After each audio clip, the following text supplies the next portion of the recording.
gamers, and welcome to episode 350 of the Super Ultra Podcast Arcade for November 7th, 2021. I'm one of your hosts, Daniel Nixon, and with me is my co-host, Dominic Stallworth. What's going on this week, Dominic? Man, it's been a lot going on this week. Well, we're finally in November, man. Yeah. Man, year's almost over. Almost over, man. We're almost to 2022. Man, compared to last year, compared to 2020, 2021 went by a little fast. Felt a lot faster to me. But it's been all right. Week. We got a lot of news, so I'm gonna get right to it. In sports. So what we got here? We got some NFL news. Oh man, NFL has been busy this week with a lot of things, not just the games. Even a lot of things off the field. But well, just stick with the games first. Washington still sucks. So yeah, we're just thinking like, what can we do? Like, who's in the draft really? And a lot of people are saying, oh, this is not a promising draft. So we think like, oh god, so we just might just suck next year too. So now we just think about trades. I think we have to get some big trades or something to happen here because I will at least have a decent year when we have our new name. Even though, oh my god, I just have a feeling this name is going to suck balls. I mean, Do you think they're ever going to commit to a new name? Yeah, well, they said by next year. Yeah, next year they're going to say the Washington team is official. You think they're going to just say, hey, you guys this have bought enough merchandise. We're just going to leave it at this. I did buy 2 shirts. Oh, no, Dominic, you supported it. Now they're never going to change the name. I need a shirt for the game. Yeah. So I was like, everything I got says Redskins on it. Yeah. Even though I know I would have got away with it because I saw a lot of people wearing Redskins, but I was like, nah, I'm going to have to. I love the idea of them like turning you away at the gate. Or the other fans being like, how dare you? That name is racist. Yeah. But no, I was like, I need to get with actually Washington or something along those. I was trying to find a funny shirt, but I couldn't find one in my size, unfortunately. So I just got some official shirts. Gotcha. And I had to get 2 before I can get the deal. So I was like, oh, that's how they get you. Yeah. So, I mean, but it just is Washington team, so it's not a big deal because even next year to get a new name, it's like, hey, whatever. Yeah. It is a Washington football team. Exactly. So, anyway, yeah, so they should get a new name next year. I think it's gonna. Yeah, I think the name's. I hope it's a good name. I hope it's a decent name. And for some reason, I hope Snyder's not there for some reason either. Hope something happens, but I don't think something. Can be an investigation in the off season. Anyway, football. Yeah. So where to start? Well, I mean, let me see. Some of the games, other big games happen. Brady lost. Their team lost, so they lost 2. They have 2 losses. 1 loss. No, 2 losses. They have 2 losses now. Other than that, it's not really much to talk about for the games. But all right, big news out of the Raiders camp. So one of their players, rookie Henry Ruggs. What was he? A wide receiver? Yes, he was a wide receiver. Had gotten into the fatal car crash. I already got a fatal car crash. That's like the first thing I heard. Mm-hmm. So I was like, damn, man, that's messed up, man. I hope he's all right. But then I heard more news of it, and it just becomes even more horrible. Yeah. He was going 156 miles per hour. He did have alcohol in the system, which was double the limit of alcohol you can have, and so that's bad. And unfortunately, he did hit somebody, and somebody else was in his car too. His girlfriend was in his car. She really got hurt. Okay. But she didn't die. But unfortunately, the person he hit did die. And then I heard the way she died days later, which I wish I didn't hear. But oh no, it happened. They say that it wasn't she had died like the crash killed her. It was the fire. Oh god, that killed her, and she because she couldn't get out. Yeah. So. Oh my it's God. It's rough. It is rough. It's like people talking about, man, his career over. I'm like, career? They think just everything is pretty much over because I mean, it's not a regular accident. Yeah. I'm sorry. A woman died and her dog was in the car. Wow. So they're both dead, and his girlfriend was fatally wounded, but she's I believe, yeah, she's going to survive. It's just like, so right now I know some big at least 5 charges on him. Mm-hmm. Oh, and he had a gun in his car, so. Gosh. And I don't think, I'm assuming it's not legal. They even mentioned that. So I'm thinking it's like, oh, it's not registered or anything, probably. Yeah. So, yeah, his life is just gone. I mean, they say he's facing up to 40 years in prison after the prosecutors added some other charges. So, like I said, forget like football. Like his life is just. I mean, he's gonna be in prison for maybe a long time. I mean, it sucks. It sucks. I mean, darn. I just want to know what the hell, man. Look, don't drink and drive, man. I mean, I know a lot of people do it. But look, man, just to have a chance of something like that happen, it's not worth it. Yeah, and if you know you're going out to get fucked up, like plan ahead, because I know you don't make smart decisions when you're drunk. You're like, I can just drive home. I get there quick if I drive 150 miles an hour. Yeah, exactly. I mean, that's what's crazy to me is like, I don't know. I feel like most people that drive drunk are driving like way too slow because they're like very cautious and like just like 150 miles an hour. God damn, I don't drive that sober. Yeah, but I mean, I don't know what the road he was on because I just saw the car crash, but I don't know because I know it was in Las Vegas, so I don't know if it was like a longer straightaway or something. Right. Yeah. You know, I don't know where it's at. So yeah. I think it's got to be a highway for you at least get up to that speed. Yeah. And then I'm guessing, like, how many cars were on the road at the time, too? Mm-hmm. Was it, like, other cars and that was, or was it, like, it was not a car and that was, like, the one car and it was just really unfortunate. Like, he just didn't see it. Like how did he, I just wonder, like, how did he crash? Was it, like, that's what I was going to ask, because, is it basically I'm going 150 and the person in front of me is going, 60 or whatever, so I just fucking blast into the back of her, or is she at some cross street or something? Yeah. Yeah, that's it, man. Effed up. Anyway, so other news, which is not as tragic, but it's just, I mean, all depends what side you're on. I mean, it's still bad because Aaron Rodgers is not playing this week because of COVID. But the problem is that he's not vaccinated. So that is an issue. So people look at, so what have you done that you're not supposed to do? Because you're not vaccinated. You got to at least take your precautions. But Aaron Rodgers don't really wear a mask or anything. Yeah, and people assume that he was vaccinated because he said he was immunized. Yeah. I thought he said he was euthanized. I said, oh, this man is dead. Yeah, I think that was the thing is like everybody thought he was vaccinated because of the way he was acting. And I think then like going back with foresight, people saw that he had said I was immunized. Yeah. I don't know why I can never fucking pronounce that word. Like I can hear it in my head. Immunized. Exactly. There we go. And he said that, and now people are like, oh, duh, that's what people say when they're not vaccinated.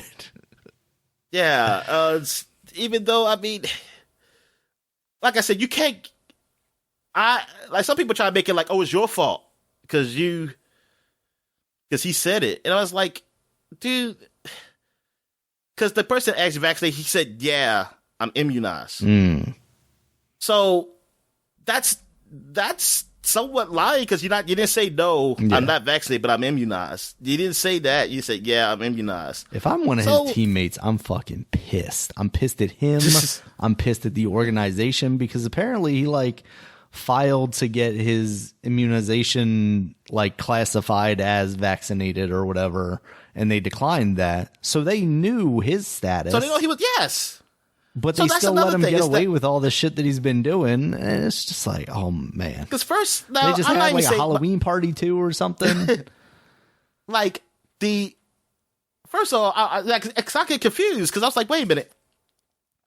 Even people say he's lying, but I was like, wait a minute, but you have to prove that you got vaccinated, right? So, and I don't know how they prove it in NFL. Yeah. I said, can you just get a card and show it? Because I'd be forging cards I know people now. I think there was somebody in the NHL cards. that had, because I was reading people talking about him that had actually like forged his card and submitted it. Well, that's all you have to do. So that's all you have to do is show a card. They don't have like blood test. Give me your doctor's I don't records. know how you would tell, because unless the NFL itself is given the the vaccination, they have their own doctors to do that or whatever. Yeah. What? How would you like the local NFL person went to his Walgreens to do it?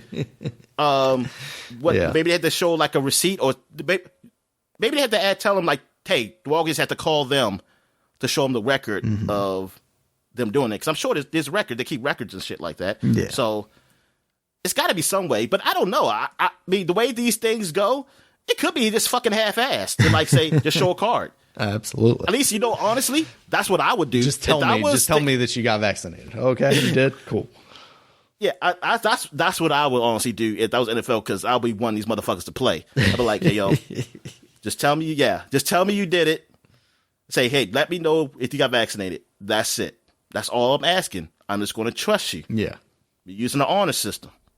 Don't wink at me after you said I got vaccinated. God damn it. Now I got to check. Now I got to check into this.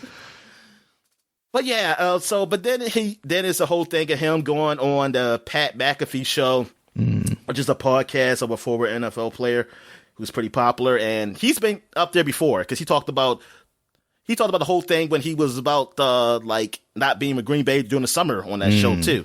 So he was talking about like why he didn't get vaccinated, and he said he's not like a conspiracy guy. I forgot the exact words, but I know he did say he's not a flat earther, not one of those flat earthers too. But and it's like, come on, man, you really definitely pointing out Kyrie Irving. It's like you're trying to say because of what Kyrie Irving said about vaccination, but he said like he get reasons like for like having a child, like it could have the effects it probably would have on children, even though there's no proof of that. Yeah, but also that he like you said, he believes in the science, but he believes in the science, but the science is not there yet. That's what he's saying. That's and such a cop-out. And then he listened to Joe Rogan, and then he listened to that he got his basically. I listened to Joe Rogan on his podcast or something like that, and it's like Joe Rogan, like what is Joe Rogan like? Why is he why he's a good source? Look, like I get this the kind appeal of Joe Rogan. Like I used to listen to Joe Rogan, but don't listen to Joe Rogan like he's a smart guy. Like he even says it himself. That shit is pure entertainment. And I've seen it described over this past week the best way possible. Joe Rogan is the Gwyneth Paltrow for dudes. Like he's gonna tell you some dumb crystal mommy bullshit. Like, come on. I mean, I like what Bill Burr said last year. Remember when I showed you that clip when he was up there saying Joe Rogan talking about the whole COVID stuff and like Bill Maher said, look, I never went to school to be a doctor. I'm not a doctor. You're not a doctor. So what the hell do I know? Yeah, exactly. I do love it when people go on his show and then just call his bullshit, because he will say he's stupid and just asking the question, but then like 5 minutes later basically be pushing a narrative that can get people sick and in trouble. It's bad. So I mean you kind of can figure what our stance is, or well, at least Daniel's stance definitely on the vaccination. Me, I mean, I'm more of the stance like, hey, do what you want, but look, I'm going to call bullshit if you give a bullshit excuse. That's all I'm going to say. Yeah. I mean, if you're going to not if the excuse is not great, I'm going to say, man, that's kind of stupid. But I'm not going to say you have to take a vaccine. I mean, hey, you have your reasons. People have their reasons. Whatever. Just say you don't want to take it. Fine. But I don't think you have to justify it, really. Because, I mean, some people believe you do have to justify it. But to me, I feel like I never heard a good reason. The only good reason I can say is an allergy, which he did say. Yeah. He said he's also allergic to something that's in a vaccination, which is like, if you were allergic to something in vaccination, you would have said that, because they would let you play. Right. I mean, not let you. They're gonna let you play anyway, but you wouldn't get in trouble. You wouldn't get in trouble for getting COVID. Yeah, I mean that's the ones that where it's like, well, I have this autoimmune thing that I can't get vaccinated or whatever. If that's the case, your doctor is going to tell you that, and you're basically going to have a note to get a pass, basically. Yeah, like those, so even with the mandates and stuff, like you're going to get a pass on that. That's not. That's what drives me crazy. Yeah, I was like, so why didn't you say that from the beginning? Because then this means nothing. But I think you're lying. Then you know what I mean? I was like, you're lying, and then. You didn't take the precautions that they said for people who aren't vaccinated, that you wear a mask and stuff like that. Like, look, I don't care if you don't believe in this shit, like the masks don't work. Just do it. Like, honestly, that's the only reason I do it. That's the only reason, personally. I only do it to make people comfortable. Now, if I see a store and a lot of people not wearing a mask, I take it off. I say, okay, nobody's really complying here. Yeah. So, or that you don't have to wear masks at this place. So, okay, cool. It's not going to work. But if I see a lot of people wearing it, even I probably don't have to wear it. I'll just put it on just to be like, okay, I'm going to be one with the group. I mean, it's not a big Dominic. Deal. Yeah, but it's not because it's not a big deal to put a mask on. That's the thing. It's not that big a deal. Yeah. And like because I'm not out there. Whatever I'm doing, I'm not out there too long, and it's not solely inconvenient. The only time it's inconvenient is if I'm walking a long way, which I'm not wearing a mask outside anyway. Right. So. That doesn't matter to me. But yeah, like for your case, it's just like, especially I'm just like, I'm a football player, make all this money and shit like that. Just fuck it, I'll just wear the fucking mask. Like it's what they okay, you don't want to take the vaccine, fine. But if they say like, okay, you got to take these precautions, I'll say fuck it, then fine, I'll just wear a mask, when I like around people. Shit, fuck it. Yeah, I just can't agree on his stance on it, especially with the Joe Rogan thing. That just killed it. It's like, God damn it. See, you said that now, I just don't give a fuck. I don't give a fuck what you say. Yeah, I don't give a fuck. It's like, if you're using Joe Rogan as like a basis of like, to not do this, like, man, what the fuck, man? I say, dude. The dude from News Radio? Yeah, exactly. That's where really I know him from. And I watch his stand-up. Yeah. And I watch his stand. I mean, I'm sure he's probably funny. I mean, I listen to his podcast some podcasts. I mean, they were all right, the ones I listened to. He is entertaining, absolutely. Yeah. I mean, I see him on other things, too. Like, I see him around. Of course, UFC, I saw him around. Yeah. But, yeah. But I'm not going to be like, oh, I'm going to take this guy's advice on medical advice. Something like, what? All right. So, that's basically it for football. It might be some other news, but nothing I really care to talk about. So, what we have here, the Braves are the champions, world champions of baseball. Yeah. I wanted them to win maybe a few years ago or anytime last year and before when I was rooting for them because Markakis was on the team. Yeah. Now when Markakis is not on the team, they win. And I was like, oh man, Markakis could have got a ring. But anyway, they did win. I was happy because I was sort of rooting for them.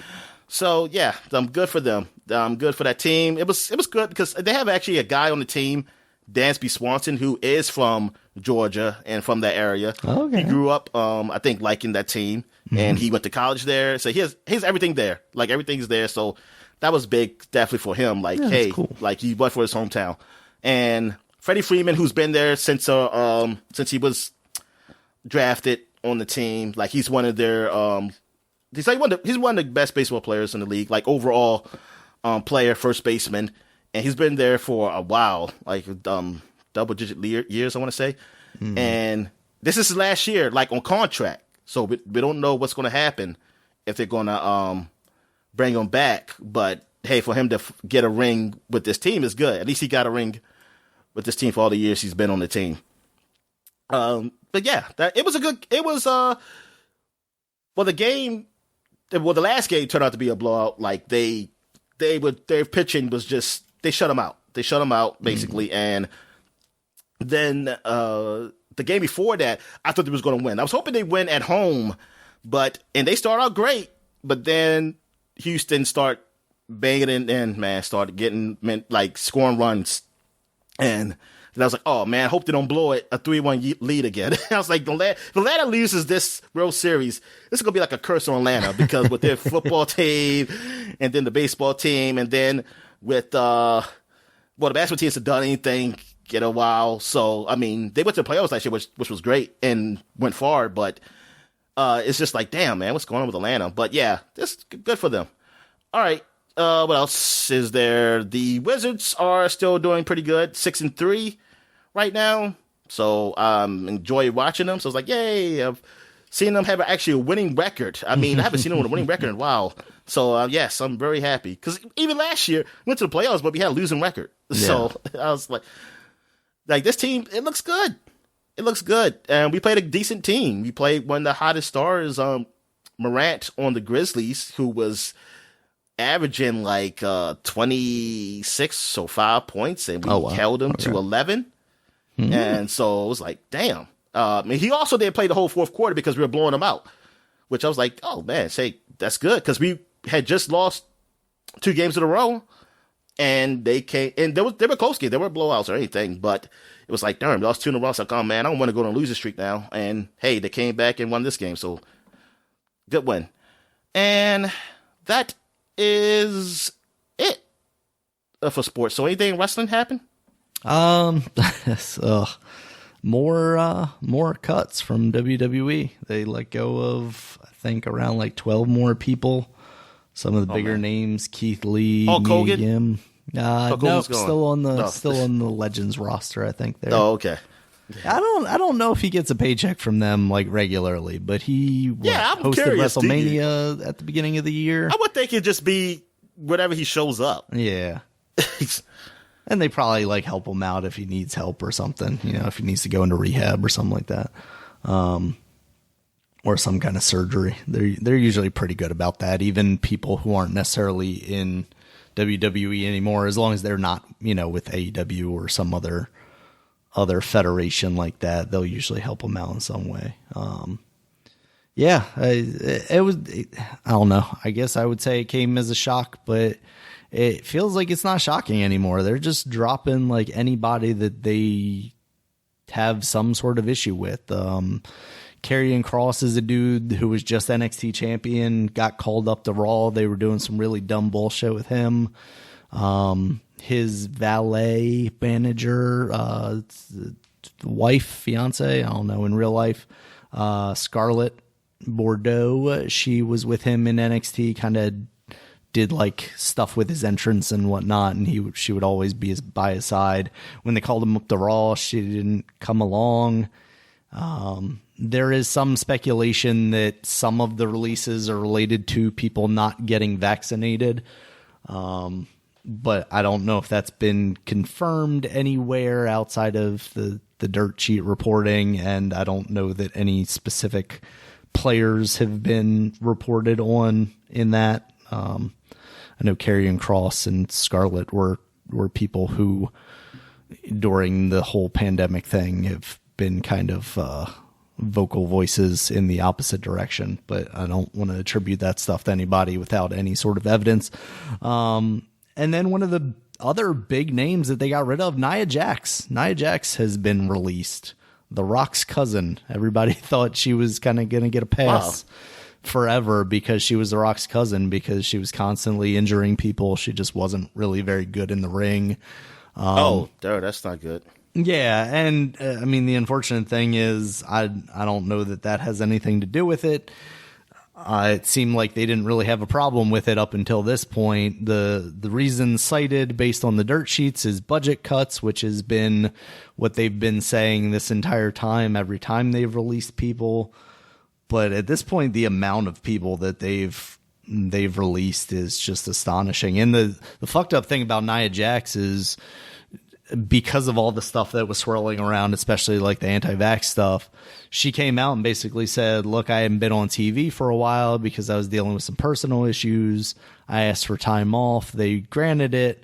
And then I asked for some more time off and I never heard back. And now I'm being told I'm released. Like they didn't even respond to her the last time that she was like, hey, I need to extend this leave of absence for a little longer. So kind of unsurprisingly, WWE once again is just kind of a shit place to work. I mean, that's really the news with WWE anymore. Like, I'm not watching their shows, and it's not necessarily because, I'm like, oh, they're releasing all these people. It's just with releasing all these people, their product has turned into pretty drab garbage, which, I mean, it's been pretty sad for quite a while now, but it's finally gotten to the point where it's just like, I'm slowly moving away from it, and all of a sudden now I realize I'm just not watching it anymore.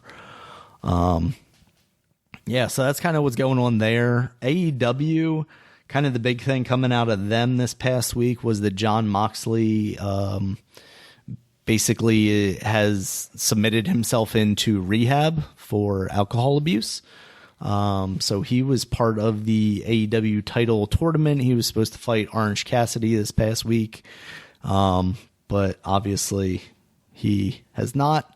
So it's good that he's out there seeking the help that he needs, if that is the case. It's never a bad thing to ask for help when you need it. So that's good on him. It'll be interesting to see, because it seemed like he was kind of the direction they were going, like they're doing this title tournament thing. So it seemed like the final match of that would have probably been him versus Bryan Danielson. And then whoever wins that gets to challenge whoever the champion will be coming out of Full Gear. And that seems like it's going to be Adam Page. So it seems like Adam Page, who's this like white meat baby face guy, super, everybody's behind him. And recently Jon Moxley's kind of been tending more and more towards a heel, because he was a huge face for a while there, but he's just been like brutalizing opponents in the ring and whatnot. So it seemed like they were making that turn to have him go up and face Adam Page, maybe take that first loss. So now they've got to pivot out of that. And I hope Tony Khan, the guy running this, can actually pivot and make moves that need to be made, instead of WWE, where they just kind of like fall on their face sometimes when things don't go the way they plan. Well, the reality of it is WWE just doesn't seem to really plan anything long term because of things like this. Like, basically Vince has gotten scared to the point where it's like, well, if I put the title on this guy, he's going to get injured, and then I don't know what the fuck to do. Whereas like Tony Khan seems like he can actually pivot out of this. They've already got Miro, who is Rusev from WWE, who's been looking really strong in AEW. He took Jon Moxley's place. And if he got a win on Bryan Danielson's first loss in AEW, that's pretty big for him, even if he goes on to lose the title match. So yeah, AEW is still pretty good. WWE is just fucking getting rid of talent left and right. And there were a lot of rumors at the beginning of the year, when they really started to drop like massive amounts of people, that basically they're trying to trim their budget so they can sell to a company for, loads of cash. And the more they do this, the more I can't help but think that has to be accurate. Like, there's no other reason. If you're trying to put on a quality wrestling show, you're not going to let go of all of your wrestling talent except for like 10 people, which is basically where they're seemingly going. Whereas if you're just trying to have enough of a product that you can continue to make the deals that you're making, they've still got years left on their Fox deal. They've still got years left on this USA deal. Of course, they're doing the Saudi Arabia shows. So it seems like as long as they're making money hand over fist, because they also just had their latest like earnings call, and it was like, yeah, we're making record profits. And yeah, meanwhile, they're getting rid of people for budgetary reasons, allegedly. So it's pretty trash, Dominic. Well, I'm glad you're finally growing up, man, and stop watching this stuff. Stop watching WWE, but it's still moving on to watching AEW. I know AEW, but I'm glad that you have another option. You have another option to watch. Unfortunately, every time I got another football option, which, I mean, it's not really another option because it's not on at the same time. Yeah, they got they shut down. Mm-hmm. Like, though The Rock's supposed to be next year. Well, they said that at the one point they said 2022 because they said it's not going to happen 2021. But 2022, the XFL is supposed to happen. But now I don't know. I don't even know. That definitely feels like a 2023 kind of thing to me. Yeah, because I think COVID I think the COVID stuff probably definitely pushed things back. Yeah. But there's plenty of people, you know, it's not like players that definitely want some second chances that can use it. I mean, the XFL was doing pretty good, man, before but COVID happened. God damn. Anyway, let's get down to what we've been watching. Hold on. Let's talk about Dune next week, because since you watched it, I'm going to watch it. That's actually fine, because I've only seen half of it. Oh, yo, you didn't even finish. You just put down. Okay, so do you like the half you watched? Not particularly. Oh, okay. Well, I'm gonna try to watch it this week. Okay. But you did watch 10. Okay. Did you try to finish because you probably don't like it? You probably don't want to.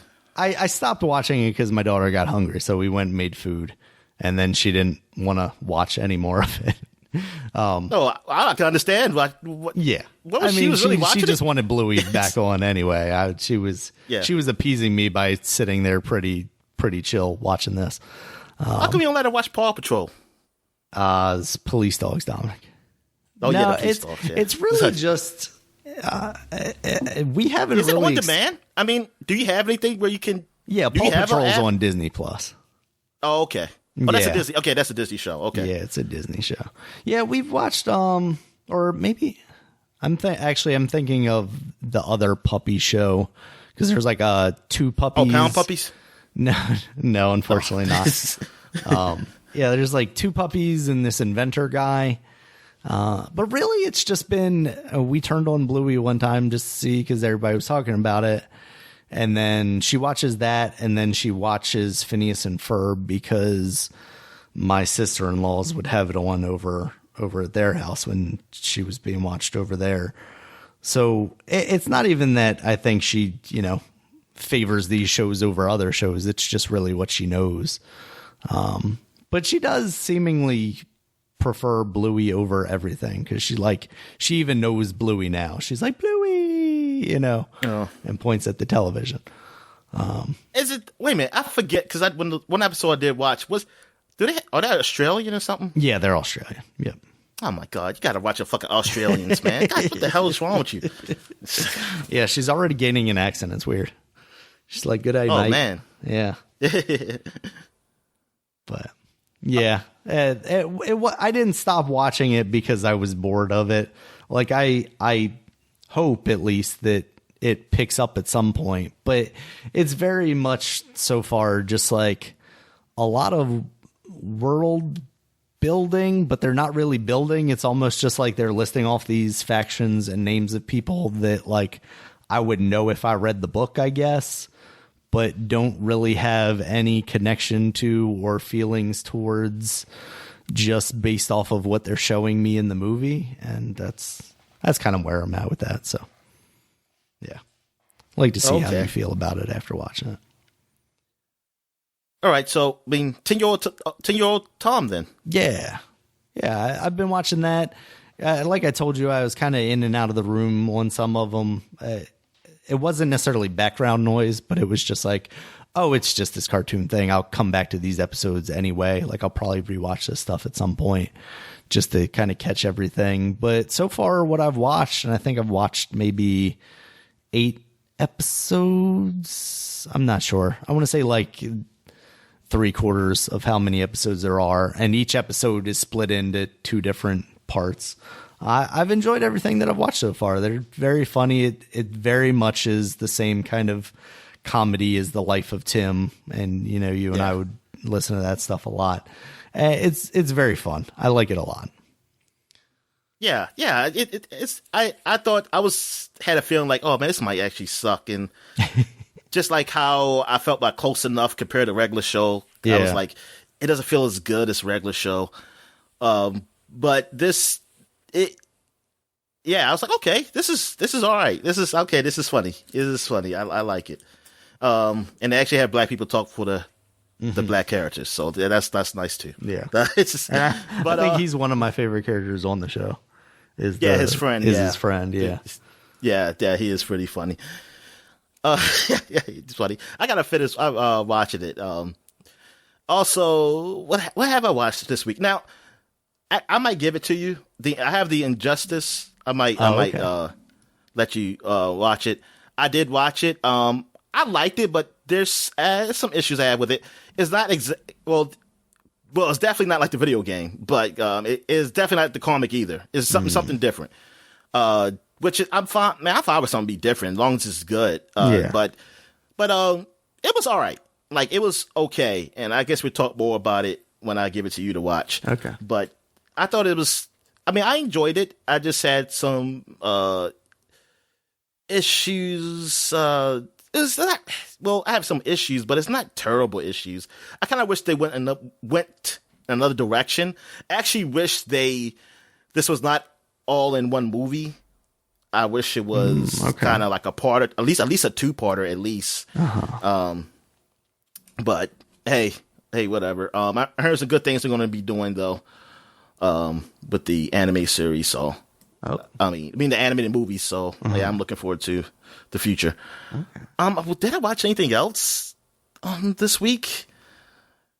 What did I watch? I mean, I watched some more Goliath, but I haven't finished it. I watched some more Doom Patrol. I haven't finished that either. It was pretty good. They had them turn to zombies, but they were still, they were talking, but you had to read the subtitles. Like, but they had to read subtitles. Okay. It was funny though. Yeah, it was funny. But in this world, they said Doom Patrol that zombies actually eating brains is the cure for the zombie. But he just said, but movies, they bastardized it and made it to like, it's one eat brains forever and just eat brains and then keep going and eat more brains. So no, actually eating brains is the cure. But yeah, it was pretty funny because at the same time, like, this show is crazy. Like, I forgot about this happening. There was in a world where there were butts with legs, and they had, like, when they opened their mouths, I guess their cheeks, it's like a mouth, like a monster or something. So then, I guess, I forgot what happened in the episode because there was a guy from the episode. I guess he came back to get revenge on them. They were all zombies. And he was like, what the hell's going on? But he still was getting revenge. And I guess he had turned to the butt monster. And all these butt monsters coming. So it's zombies fighting butt monsters. And it's just like solely fucking weird. Like, one girl was eating it. I said, what the hell? And it was crazy. It was just crazy and weird. But that's what I like about the show. It's like, it's just so out there. But it's still fun. It's still a joy to watch. And I just want to know where they're going with this thing. And if their leader is coming back. Because is he dead permanently? Because he might be. I mean, at first I thought he was, but then I saw him come back. Well, as a head. But, I mean, spoiler alert. I'm just going to say it. I don't care. They ate his head to get cured. He let them eat him because he was technically already dead. So he just said, you can eat me or something like that. So I'm guessing he's gone officially now. But I don't know. Hey, it's a comic book show, so people come back to life all the time. Yeah. More than once too. So yeah, but yeah, I enjoy it. I definitely enjoy Doom Patrol. It's a lot of shows I want to watch. Like, I still have to go. I only watched like one Rick and Morty of this season. I have to go back to watch it. But thing is, it's not on the app. Like Hulu doesn't have unless they just got it. They didn't have the new episodes on there, and neither does HBO Max. They didn't have the newest ones. I wonder if they finally do it now, since it's like, I believe the season's over with now. Right. I wonder if when they're going to finally put it up there, if it's not up there. Yeah, so that's it for what I've been watching. So I guess we would have been playing. You can start because I have to type the games what I played. Okay. I remember what I played. Basically, Metroid Dread, I finally beat that just yesterday. I'd been stuck at the final boss for probably a week and a half now. It's hard, but it's also very much in the Metroid style of, once you get the patterns down, you can get through most of the boss without really taking any damage at all. It was really just, I'll get to like the third phase of the boss and then shit'll go wrong for me, because even with having gathered all the energy tanks and everything, I was still, taking massive amounts of damage from that boss. overall, I very much enjoyed the game. Got 100% of the tanks and the missiles and everything. It took me just under 14 hours to beat based on the time the game recorded. The ending is pretty wild. It goes some places. I would love for them to continue on. I know they've said that they're done with kind of the Metroid storyline, but there's definitely more for them to explore there with Samus still. So I am here for it if they want to make additional 2D Metroids. I'm always here for that. This one turned out really good. The enemy stuff that I was worried about, I think I've said in the past, turned out to be pretty all right. But also like inconsequential in a lot of ways. Like it added that dread aspect to it, but also like you get to a certain point in the game and it's just like, oh, I'm not worried about these things anymore. And I like that because I don't want it to be like a nemesis thing where the entire game I'm worried about these things. But at the same time, it's kind of like, did it achieve what they were going for here?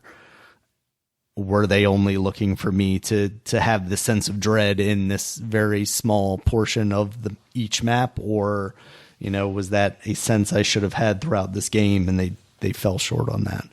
But overall, very good game. I enjoyed it. Welcome addition to the Metroid series. And yeah, that's kind of where I'm at with that game. Do you have any interest in getting into that, Dominic, or where are you at with Metroid? Yeah, I do. I want to play it, but it's time. Just play these other games. Yeah, you know what? I will invest. I will invest like after I finish Tales of Arise. I keep saying that because how many games have I said I'm going to play? I'm not going to force it on you, Dominic. There are so many games. I know. I know. Because I do want to finish a Metroid because I haven't finished a Metroid since Fusion. Mm-hmm. But not when Fusion came out. It's well after it came out. But yeah. That was like probably the only one I actually finished. I gotcha. All right. What about the Guardians of the Galaxy on Switch? Yeah, so the other thing I played, we talked last week about how because it's on the Switch and that's a cloud version, there must be some sort of demo. I downloaded that. It ran, I'm going to say not as well as I remember the Control cloud version kind of demo thing running. Okay. Just from a performance standpoint. It was a little chunky on my Switch. I don't know if that's just where I was in relation to the router or what. Gameplay wise, it was only about 15 minutes. So there was a lot of exploration more than anything. I got into like a little bit of one combat encounter, and it didn't really seem like it was doing anything surprising or innovative. It was just, shooting some guys with your blaster and kicking them if you got it in close, stuff like that. Didn't really get to experience anybody else's kind of team up powers or anything like that. But it seems fine. I know reviews on it are pretty positive, so I could see myself getting around to that game at some point, when the price goes down. If it were to pop up as the Avengers has on Game Pass, I would definitely give it a shot. But that demo didn't convince me that I need to run out there and try it out on a more compelling system right now. So, yeah. All right. So, what have you been playing this week, Dominic? Yeah. Some more Tales of Arise. I think I've done all of the side quests now. Like, there was quite a few side quests to do when you got to the last world, which I don't understand. I don't get that because story-wise, it doesn't make sense. It's like, why would I go back to, like, I'm on this other planet, which is like, it's almost like a moon to, actually, I don't know if it's a moon. I think that both planets are the same size, but this planet is kind of broken. Like, you only see the one side of it, but then you notice, like, it's broken in the middle. Like, you can see the core and everything. Like, something's happened up there. So, but in between the planet is this, like, space station called Leganis or something. But when you get there, all these side quests open up. Like, I looked on my quest sheet, because I think I read it somewhere too. Like, once you get to this planet, you can do other side quests. Now, I didn't know that, like, it was kind of like the last thing you did. I thought it was going to be like, oh, there's like a whole lot of other quests on this other planet too. But no, I was like, oh, this doesn't make sense story-wise. Why would they stop? Like, okay, we're about to go really save the world and everything. But no, let's go here and find some more owls. Right. You know, and let's go fishing. Let's go do some fishing and everything. It's like, it's like it's just, it doesn't make sense to the story-wise to be doing at this point in time. It's like, God, y'all could have, some of these questions I could have put before this, man. Why did you do that? Damn. But I did all this. I think I did every side quest I could possibly do, unless there's something hidden. But I'm just like, I'm not going to spend too much more time in this game. So now all I have to do is focus on fighting through this game to the last boss. So to see how the story ends. I like the story. I like the characters. It's cute. I mean, now they do talk a lot. I mean, but they guess you don't have to listen, but I can't help it. Because like when you're walking, like something comes up, a prompt will come up and say, hit RB, and then a conversation will happen. And sometimes the conversations are sometimes like the same thing. I was like, they're just repeating themselves in different ways. And I'm like, why are we still talking about this? Like, get the fuck out of here. With that. And, but then there's some conversations that's really good and or they're pretty funny. I like, cause I like the youngest dude on the team. He's pretty funny with the youngest girl. Like they always bantering, but you can see like they also have certain feelings for each other that they're trying to repel or something. But it's funny, which is funny because the main character and the other woman are doing the same thing, but it actually makes more sense because it actually makes sense to the story. I mean, not that they don't make sense, but with them, it's like, because she has something, like some kind of curse on her or something that, like she has the thorn, like if you can't touch her because these thorns will come up and like they will hurt you. Now, at first, what happens is that when you start the game, your character cannot feel any pain. So he could touch her. So he was like the first person to ever touch her. So that was weird for her. And also plus because of her curse that she's had ever since she was born, which I'm guessing like, was it with you when you came out your mother? Because that would have been painful for the mother, right? Right. But I'm guessing not. I don't know how that works. But anyway, so, or did the mother have the curse? Maybe because the mother had the curse and maybe, but wait a minute. I don't know. I'm not even going to think it was one of too those hard on like this. Snow White baby curses. That's what it was. Yeah. So anyway, she, so she's always kept distance with people because like when you first talk to her, she would never try to get to know you even more. She would not talk to you much, and she'd just be like, yes, this dude, this objective. Like, she didn't want to stop for nothing else. She, like, because of where she lived, it was that she always kept distance with people, so it caused her to be distant with herself. So you see how it grows that she's becoming more accustomed to be with this group and learning, which is nice. I like that. Like, I see that kind of growth in there. And like, that's what it is with all these characters. It was like, it's some growth there to them. And yeah, they did a good job. This was a good RPG. Like, I'm surprised how much I actually liked it. I mean, it's pretty good. So yeah, I did enjoy this. I mean, I'm still enjoying it too. I mean, when I finish, but they come with the battle system like they have. Like, this is probably one of my favorite JRPGs battle systems of recent times. Like, I love the control. It kind of reminds me of, like the most recent one is Final Fantasy VII. Like, their battle system is like action, but, you know, still kind of not really turn-based, but, you know, you can pick like what they do and whatever. But in here, it feels like you have a little bit more control than what Final Fantasy VII has. Like it takes it a little step further to something, just a little bit more. But I prefer this kind of battle system than a turn-based. But, you know, I mean, I prefer it more than turn-based, but I don't mind turn-based either. Like, I'm okay, but don't make it too boring. Like, just don't make it just boring kind of turn-based.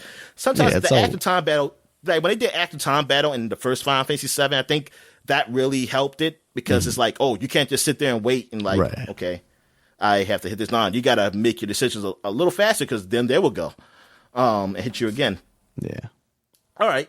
So what else I played? I played some more Dragon Ball Z through the Xbox Cloud. Oh, yeah, I tried the Xbox Cloud on the console. I actually had to use my Ethernet cable. So it works perfectly that way. Like, there was no lag, nothing, which I still don't understand why it was because I'm, like, right next to my router. But anyway, yeah, it works great. So playing it on the TV and playing it like I'm playing on a Series X. It's kind of cool.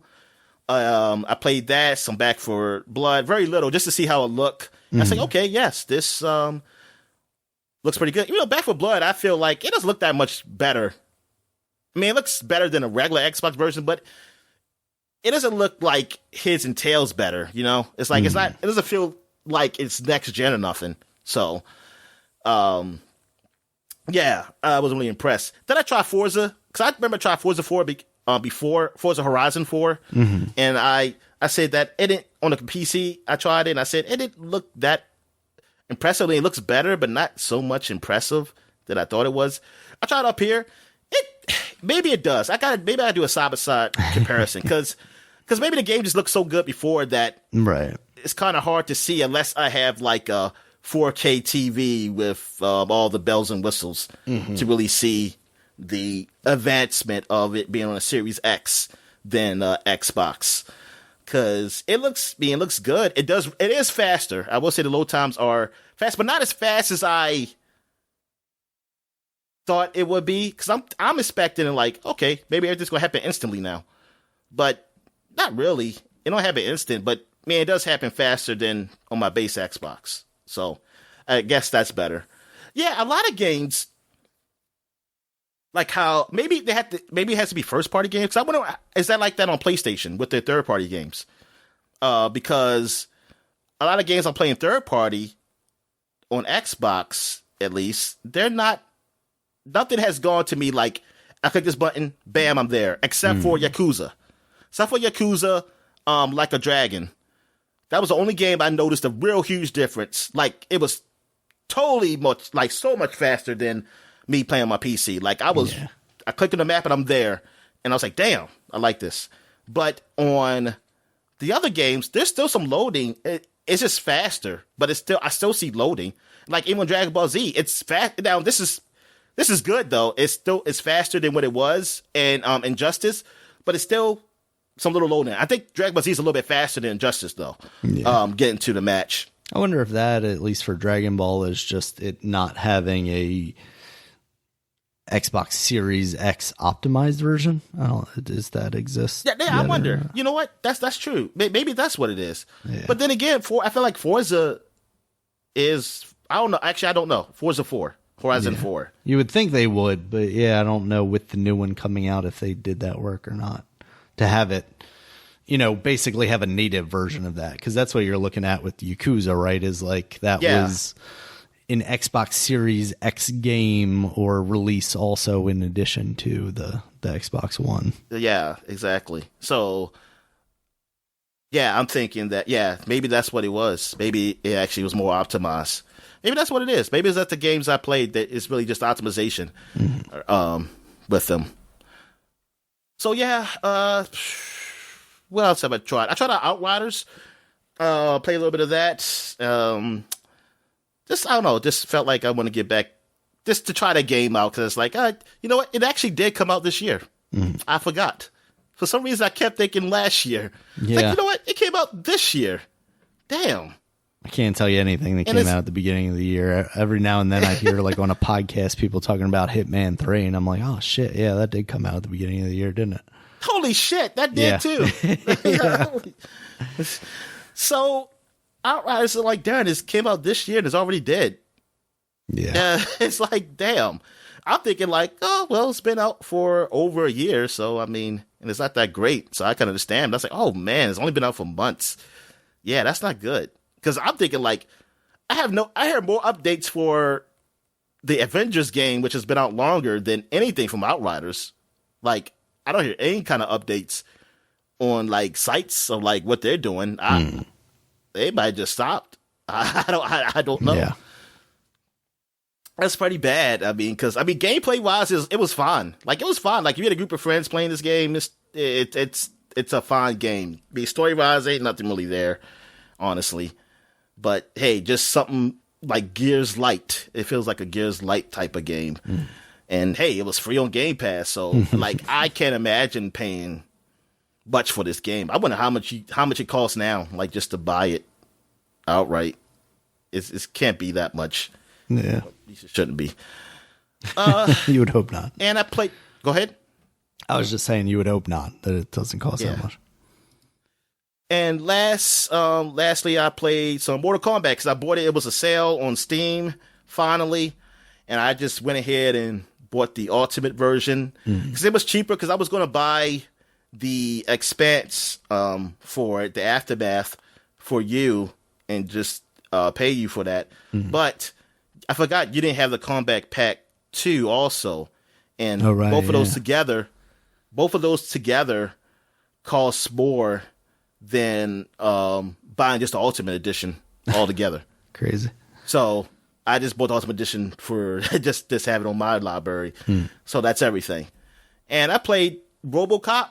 RoboCop, I'm not into the heavy slower type of guys as much. I mean, they're all right, but I'm like the fast-paced fighters. Like, I'm more into the quick ones because I like the button mash, and button mashing with the slow guys ain't that good. But I like his movesets they're all right. I like his finisher. What does he do? I think he blows them up. Well, I can't remember shoot exactly. Their dick off at any point? Yes, one of them is to shoot the dick off. It didn't make sense for me because I killed a girl, so I shot her vagina off. Yikes. So, but the friendship, I like that. He does a robot. He does a robot and dances. Beautiful. And that was pretty funny. And I did a brutality with him too, but I forgot which one. It wasn't the normal uppercut one. It was actually his. I forgot what it was, what I did. But it was pretty cool. Who else did I play? Did I play any other? I think I played with Spawn. Well, some characters, I didn't play them. I watched the AI play them. So I did a battle AI and recorded it. Spawn moves look good. And what else I saw? I didn't play. I think I showed Rambo, but I didn't watch it. Because I had the AI battle playing while I was watching something on TV, probably the Wizards game or something like that. And so I wasn't really looking at everything on my PC, so I didn't really see Rambo yet. But I did play. I'm trying to think. I did actually play with somebody. I'm trying to remember who it was. Damn it, I can't think. But yeah, I'll probably be playing that for the next few weeks. Been playing some Mortal Kombat. Now, yeah, I'm going to get back start Aftermath. Yeah, I want to start that story now. See how that goes. Well, I wonder, can I just start the Aftermath? Because since technically I didn't beat the story on PC, so. Yeah, you would hope so. Yeah, because I don't mind actually going to that story again, but I just want to kind of get to Aftermath. Yeah. All right. What else have I played? I think that's it. So we'll take a quick break, and when we get back, we get to the flashback segment. All right. And we're back. And then we flash back into 10 years ago in November, the start of November. Quite a few games, man, because it's the holiday season. So games are coming out the wazoo. Mm-hmm. All right, so where are we starting with? We're starting with Cars 2. Oh, damn, it's been 10 years since Cars 2 came out. Yeah. It's coming on the 3DS. So good for the 3DS. Yep. It's not coming out on none of the other systems. Or did it already come out? Thing. I don't think we I feel like about it, did we? We never mentioned Cars? I thought we might have missed in Cars. We never mentioned Cars 2? I can't believe it just came on 3DS. Yeah. I feel like there was a Cars 2 you for would everything. At least get a Wii version of that game, I feel. Yeah. Yeah, or maybe it's coming. Is it coming out or already came out? I don't know. Yeah. All right. We got Cabela's Adventure Camp, which is, it's the hunting game. Yes, kill those animals. We got Cabela's Survival Shadows of Katami. Okay, I don't know what that is. This looks okay. This looks like a traditional hunting game. This looks like an adventure game. Oh man, where that looks crazy. I said Cabela's. Yeah, this is. Yeah, this is like Cabela's. Usually, I just start like regular hunting. This is like it takes it to another level, where maybe you're trying to really actually survive. Yeah, there's like all those bears around that dude, and it's got move support. It's got move support. Yeah, let me see what the game looks like. Apparently, it was not very good because Xbox Magazine gave it a 5 and Push Square gave it a 4 out of 10. Did they get Connect support? Maybe that's why. That's why they gave it a 5. They had Connect support. Would give it a 4.5. The one thing that it so desperately needs entertainment value is sorely lacking in areas where it shouldn't, ultimately dragging the title down to the pit of forgotten titles. The whole package is, of course, fugly and cheap. But whether it's surprisingly enjoyable, dog sledding sections, or physics... Yeah, I'm not your dog sledding right now. I often see dead animals inadvertently do the splits. I had to smile on my face throughout. I guess that's you're shooting this cougar right now. He's trying to attack you. Don't shoot cougars. Those ladies are just looking for a young man to have company with. Spend some time with. It's either a cougar or a mountain. I don't know. Aren't they the same? There's probably a difference. Oh, okay. But yeah, it looks like it's more of an action survival. Yeah, this is not like your traditional hunting game. I guess they try to do something different, and it did not do well. And they say, "Oh, we're going back to our roots." All right.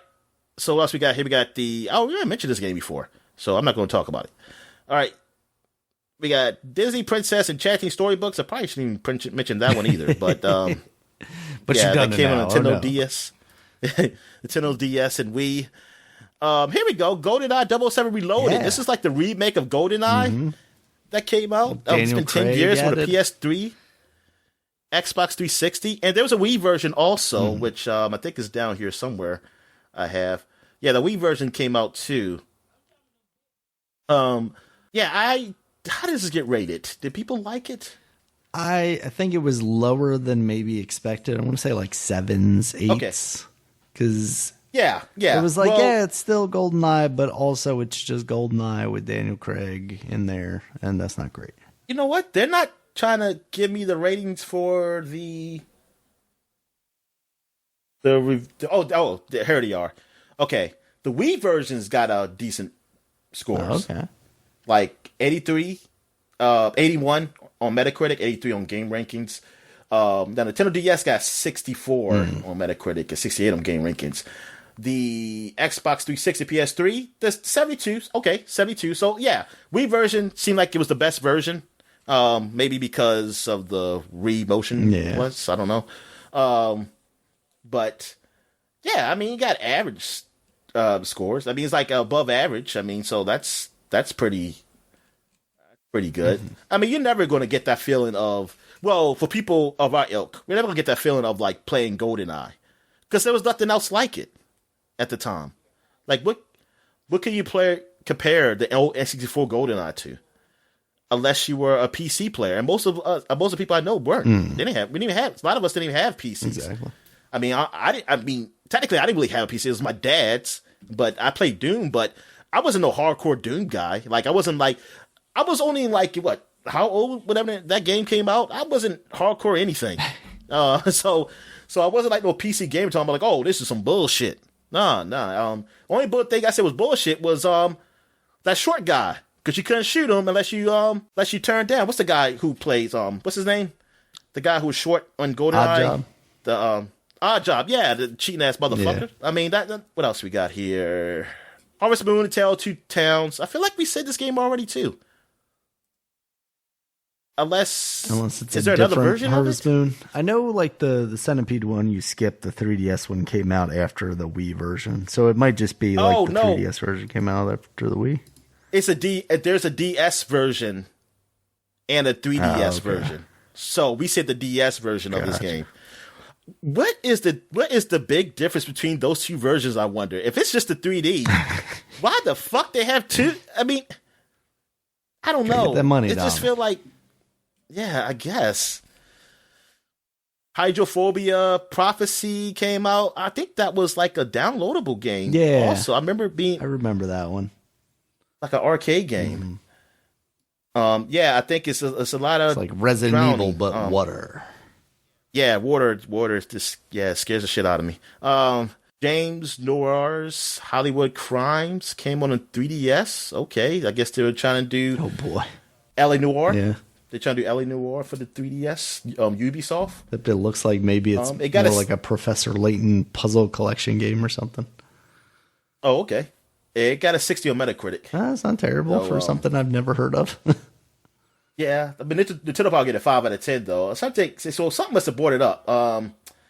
Nintendo Life gave it a 7, so that helped brought it up. And GameSpot gave it a 7. Yeah, they helped bring up the score. And Game Masters, whoever they are, there you go. InGamer gave it a 60 something.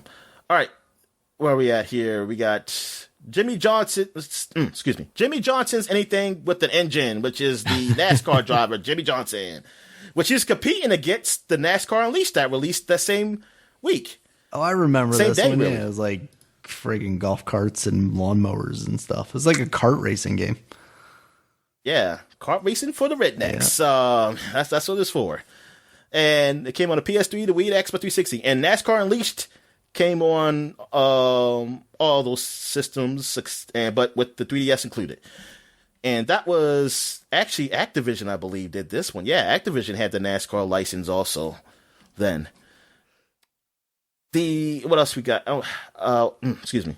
The Lord of the Rings: War of the North is I believe that was the RPG game. Is it that one? I want to say. I was thinking it was the tactics one. Okay. Okay, yeah. It is, action. It's like a hack and slash action RPG. Gotcha. So it did not get good reviews. Snowblock Studios made this game, and it was published by Warner Bros. Interactive. It got 60s in the 60s ranges on the Metacritic. They for should have different just platforms. Came on reskinned that name, PS3, that Xbox game 360. called it Game of Thrones: War in the North. They could have sold it twice. Well, not then. No, not then. Yeah. All right, so let me see. Pac-Man Party 3D came out for the 3DS. And it was a Wii game also. Did the Wii one come out yet? I don't know. I mean, based on Wikipedia, they didn't give me a different date for the Wii one, but whatever. The Wii one got a 59, and the 3DS one got 43. Oof. So yes, do not get this game. Yeah. Not the Pac-Man you want to get. But it includes you got- the original Pac-Man arcade game, Dominic. Oh, well, then get it for that. You gotta then, put, I guess. you gotta it's put worth that the on your price. box. You're in rough shape. Yeah, it's like, what the fuck? Like, you can get that game everywhere. Yeah. Probably a lot cheaper when that game came out. All right. So, Pac-Man. Oh, I always said that one. What I'm doing. Raven Rabbids Alive and Kicking is out on the 360. So, Raven Rabbids is still going on. Yeah, that's it's the a one Connect connects, game. Yeah. Yeah. And it got a 58 out of 100 on Metacritic. So, Quality not product. a good game. But you know what? It's a good for Connect game, though. That's what it should be. This should be created like, hey, I already got this Connect. I need some games. Should I get this? Yeah. What we got here? Sonic Generations. It's been 10 years since this game came out. And I was a little excited for this because I was like, oh, I can still play like 2D Sonic. And so it's like a crossbreed of good Sonic and bad Sonic. That's I was how like, they at least try I to have get you, Dominic. half a game. Yep. I have half a game of good Sonic, but it was enough. I think I did like 3 levels and I was good. And I was like, I do not like playing this 3D Sonic. Yeah. I don't think I'm going to mention this one. I don't think I'm going to mention that one either. I don't think I'm just in that one either. Well, I don't care. Twister Mania came out. It's a Connect game. It's Twister, the board game Connect version, I guess. So there you go. This is huge. Uncharted 3, Drake's Deception came out PS3, the last Uncharted game for the PlayStation 3. And it was a good game. I didn't like it better than 2 because it just felt like more of the same. And But other than that, I mean, it was a good game. I mean, it got 92 on Metacritic. I mean, it's an Uncharted game. Yeah. Like, if you like Uncharted, you'll like this game. Exactly. It was. It really was. Just more of that. This time in 3D if you wanted to do that. And yeah. Oh, yeah, they had 3D support. With a lady villain. All right, so what the hell is this? A Scapegoat on the Windows and Xbox Live Arcade. Do you remember this game? Scapegoat, yeah, I think that's the one made or published by, I want to say published by Double Fine. And it's like a puzzle platformer kind of thing. Or maybe it was just 2 that was published by Double Fine. And maybe I don't remember Scapegoat 1 at all. But yeah, it seemed like kind of a cool game. I didn't realize it was that old though. My God. All right, we got, I'm not going to mention none of these 2 games. And the last and probably least, Heathcliff, the Fast and the Furious. I don't know, man. Another kart racer that's better than Mario version. Kart, right? Yeah. Heathcliff, I mean, the relevancy of Heathcliff. Heathcliff hasn't been relevant since 1960. I mean, I remember Heathcliff as in the 80s when I was very young, like seeing the cartoon. And it might be older than me. I don't know what year it came out. But damn, like, who knew what the fuck Heathcliff was? Like, was this for, maybe it's for like the people in the old folks home or something? It's like, hey, I remember that. But even for them, they got their Wii Sports, and then they were like, we need something else for our Wii. And they said, here's Heathcliff. But Heathcliff, even for those people in 2011, I feel like that would be their kids. Yeah. Who knew that cartoon character. So I don't know who this game was for, honestly. I don't know why they chose this brand. Like, who did this? Like, maybe it's an upstart developer or something. It was like, yes, let's do. We're going to make a game. fantastic kart racing game, but we need a license. Yeah. All right. So that is it for 2011. So now we're going back 20 years to 2001, and we got Burnout came out for the PlayStation 2 in 2001, Daniel. It's been 20 years. Goodness gracious. And it was on Acclaim. Acclaim was the publisher of this game. Wow. Yep. Criterion Games was still the creators. Was creators then, though. Still. And then the engine, Renderware. God, I remember Renderware. I remember seeing that all the time. Game got a 78 on Metacritic for that's the GameCube version. 79 on PlayStation 2. That's the version that came out. GameCube and Xbox versions came out eventually. Same scores. But yeah, I'm trying to think. Did I play Burnout 1 or was 3 the first one? I don't think I ever played 2. But I forget. But one of them, I think it was 3. I think 3 is the first one I ever played. Honestly, but I heard about Burnout. I heard about car crashes. Huh? I think it is. I think it was. So because I never. I'm sorry. Yeah, I don't think I played Burnout 1, but I read about it. It sounded cool. Yeah, definitely. It's like, oh shit! Like where the crashes are actually like thing for the game. Like, because that was always the thing. So like cars would just like flip over, and maybe at most their windshields would like get cracked or whatever. But this was like deformation and stuff like that. Yeah.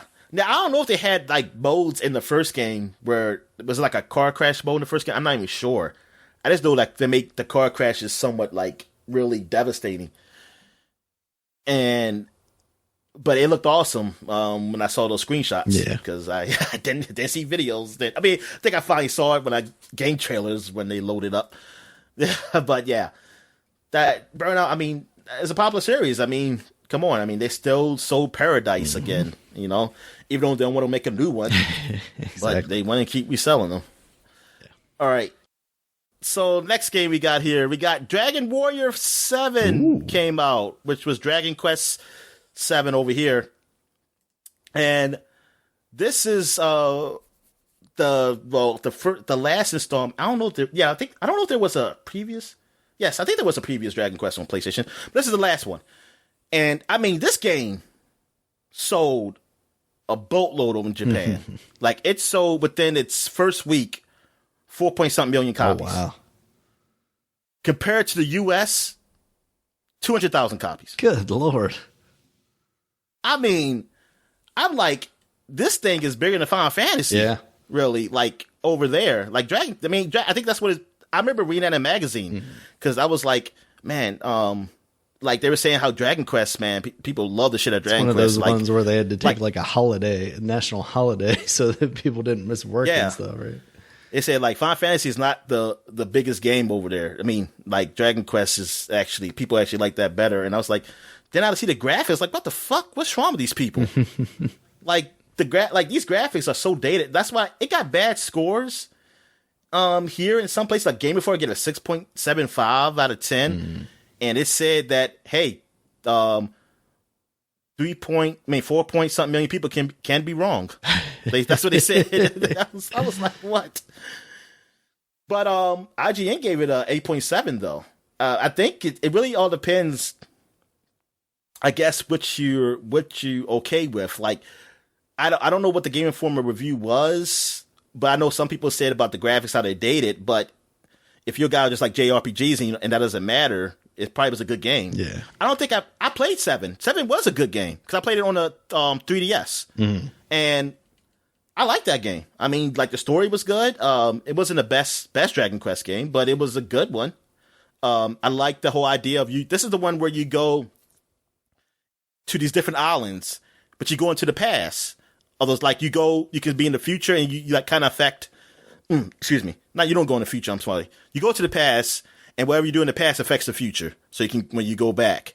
So it's kind of cool. Like you're doing some things, events happen, and then like, hey, you go back to the current times. Like, oh shit. Like, oh, there's some people here now, or like this is a town now, a city now. It wasn't like that before. It was very cool in like the time travel aspect of it. I don't remember everything of this game because it was a while ago when we talked about this game. Probably shit. I forgot when 3DS one came out. Oh, it says right here. I don't think I got when it first came out either. Came out in 2016, and I bought the game. It's like, yeah, I got the game right here. I'm trying to think how long after this when the game came out. I forget, but yeah, it's been a while. But yeah, I thought the game was awesome. But I can see it. Like PlayStation 2 is out now. It's been out for almost a year, and you've seen this Dragon Warrior game or Dragon Quest game, and seeing these graphics that look like Super Nintendo. Yeah, I can see like young me would have been like the Game Informer guy. And like, man, what the fuck? Get the shit out of here. Get the shit out of my face. And if I hear some people's like 4 point something million people bought this game, I'd be like, they're crazy. These people are crazy to buy a game. It looks like this when you got games like, I don't know what game is out. Or Devil May Cry or something like that on PlayStation 2. What the hell you care about these shitty ass looking graphic games? Now me is like, hey, that game is actually pretty good. I understand why it showed 4 point something million copies. I guess I just wanted like why Japan really why they fell in love with Dragon Quest or Dragon Warrior for them. Like maybe was it a thing? Maybe it started. It's gotta be the Dragon Ball influences, right? Partially. Oh, you think the art style? Yeah. Oh, okay. I can see that maybe. I don't understand Japanese people, Daniel, so I don't know. They have vending machines with underwear. I don't understand that stuff. Yes. It's one thing I do understand about them. Sometimes you just need new underwear. Even if they're previously used. Yeah. Oh, God. No. Oh, that's like the Yakuza mission. Oh, no. Oh, man. Yeah, Yakuza has really... Yes, I lived through Yakuza for my Japanese facts. That's what real Japan's like. Yeah. Yeah. All right. So where are we at here? We got FIFA Football 2002 came on the PS1 and PlayStation 2, and it has some dude up here who people probably know. He's number 14 for a team with the red color. And we have Rocket Power Dream Scheme. Daniel, right. Did you play this game on the Game Boy Advance? Maybe. Probably. What is Dream Scheme? What are you doing? Scheming up some dreams. Wikipedia don't even have shit on this. Well, whatever. SpongeBob SquarePants Super Sponge came out for the Game Boy Advance. That I did not. I feel like you've been saying a lot of games for this SpongeBob. Like all kinds of different games. Like, it's been so many. Are they going to do a remake of this one too? Probably not, no. Us. All right, so what we got here? We got SSX Tricky came out 20 years ago, Daniel. Yeah. For PS2, GameCube, and Xbox, but I believe they came out later because I don't know if those systems came out yet. What was the date for? They're in double digits, right? Yeah, I think it was like November. Yeah. Like 18th or 16th or something. And look at this game, Daniel. Jackie Chan Adventures, Legend of the Dark Hand came out on the Game Boy Advance. You remember that cartoon? Yes. Yes, I watched that cartoon. I liked it. I actually liked the fighting because like the fighting animation looked actually pretty cool. I didn't really care for his niece, but I dealt with it. I knew she was there to appeal to the young people. Actually, I shouldn't be watching. I think I was in high school when I was watching this cartoon. So, but anyway, but no, I enjoyed that. I enjoyed Jackie Chan Adventures. All right, so I learned all the Zodiac. I learned the Zodiac signs from that. They taught me the Chinese Zodiac and the calendar. Very nice. All right, what we got here? We got THQ acquired Rainbow Studios to its company. Rainbow Studios is known for some games. I just can't think on top of my head, but I know they've done some good games. Did Rainbow Studios do like the MTV versus ATX games or something like that?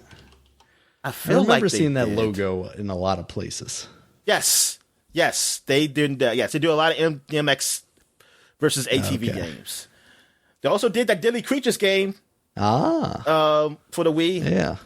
That's a gem. I see if they have also updated their logo. This is less memorable. Yeah, I don't recognize that logo either. They did it Mater National. Yeah, it looks like they worked on a lot of those Cars games. Radiator Springs. Revenge. They did Racer Revenge too. I didn't know they worked on the Matt Hoffman games. Revenge. Good for them. Oh, did they create that game? Have? Let me see this. Yeah. They created that. I told you that bargain bin game that I got. The Hive. I remember talking about that. All right. Where am I at? Because I got a lot of windows open here. Okay. Ace Combat 4 Shattered Skies came out for PlayStation 2. I want to say this got rated pretty good. At least it looked good. I remember seeing screenshots of this game and thinking like, wow, this is like a plane. Like, this is like a real plane. Mm-hmm. And was there a demo for this one? On like a demo disc? I remember playing a demo disc game on PlayStation 2 of a flight type of game. I'm not sure was it this Ace Combat though. But yeah, those games were looking good. They probably always look good, but I didn't really notice them until PlayStation 2.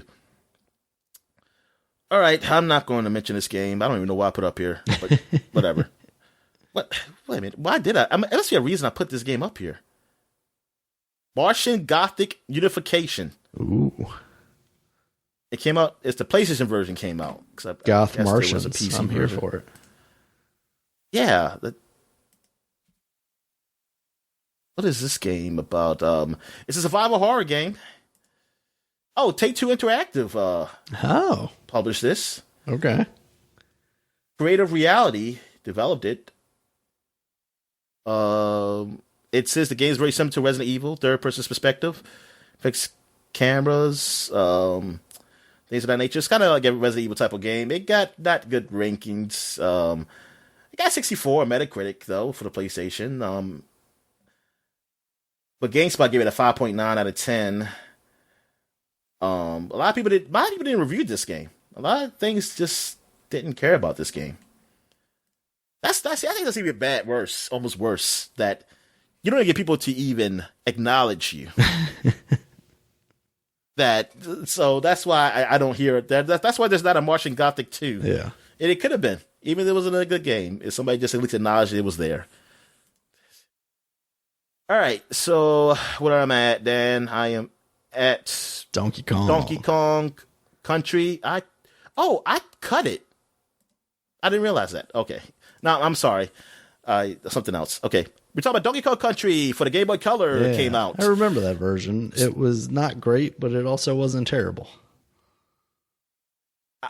What was the Game Boy Color version of? Was that I mean, was it just the Game Boy Color? It was just of the Super Nintendo version, or the but stripped down, basically. I had the Game Boy Donkey Kong. Go Donkey Kong Land, I think it was called. Gotcha. What's it called? Donkey Kong Land? That's what it's called. Game Boy. It's a Game Boy. Yeah, it's called DK Land. So this was literally just a strip down of Country, though. Yeah. So this is different. It was. I always thought stripped DK down. Land was Yeah. that. Yeah, I didn't realize that. Yeah, DK Land looks a lot like kind of a stripped down version of, like an even more stripped down version of that game. Yeah. So that is, I didn't know this. I didn't know this version existed. Like the one you saying. Yeah. Yeah. So that's like, darn, they already had a Game Boy, whatever. They were just making money. People probably bought the game, most likely. And that people definitely bought this game. Hey You Pikachu for the Nintendo 64. Yeah. Is where you could talk to Pikachu on a microphone. I wanted it, and then I saw what it was, and then I think I realized I didn't want it anymore. So I guess you tell Pikachu to do things to do it for you? Yeah, it was basically like Seaman, but with Pikachu. Okay. It's a virtual All right, pet. and we also have, yeah, Road Rash 2 came out for the Game Boy Color. Ooh, fancy.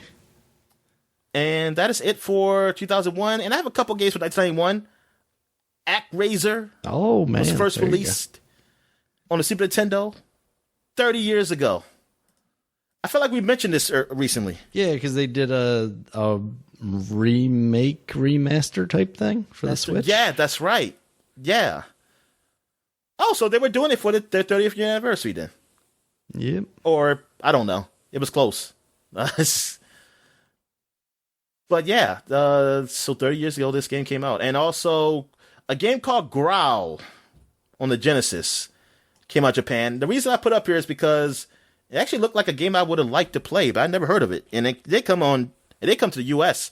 It was in the arcades. It was like a side-scrolling beat-em-up.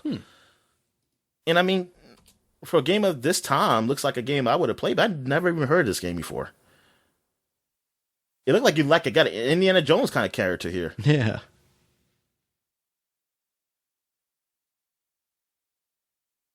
Are those women enemies? Oh, yeah, I guess they are. In this video that I'm watching, she is getting beaten with a pipe. Oh, my God. It's very progressive, Dominic. No, this is 90s gaming, people. This was 90s gaming. Yeah, I think about it. Like, even like in the Spider-Man game, there were female enemies that you were just beating. But you know what? No, that's fine because like opportunity. Exactly. The woman they back. I said, "What you gonna do? Gonna be like,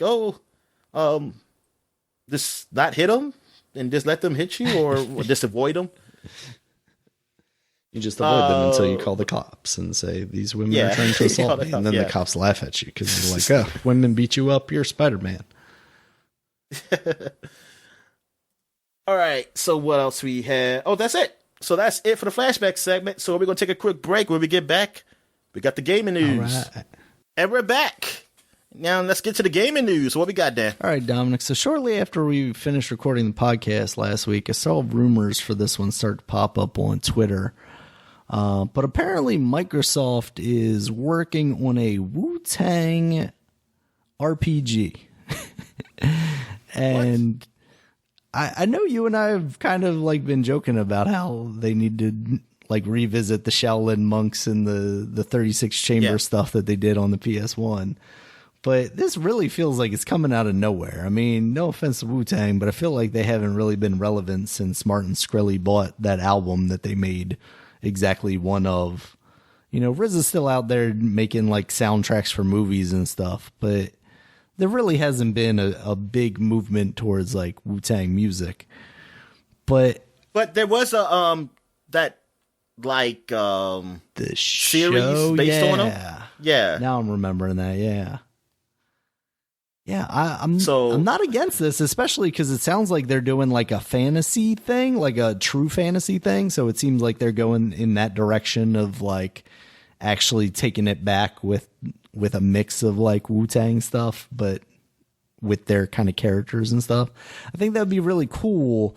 until I saw that the rumors are also that there's like some live service elements to it, like seasons and levels and things of that nature, which really makes me go, I don't know about that. Why are we doing that? If it's just basically Avengers, but with Wu-Tang characters in like Imperial Japan or something, like, I don't think I want that. Yeah, I wonder what it is.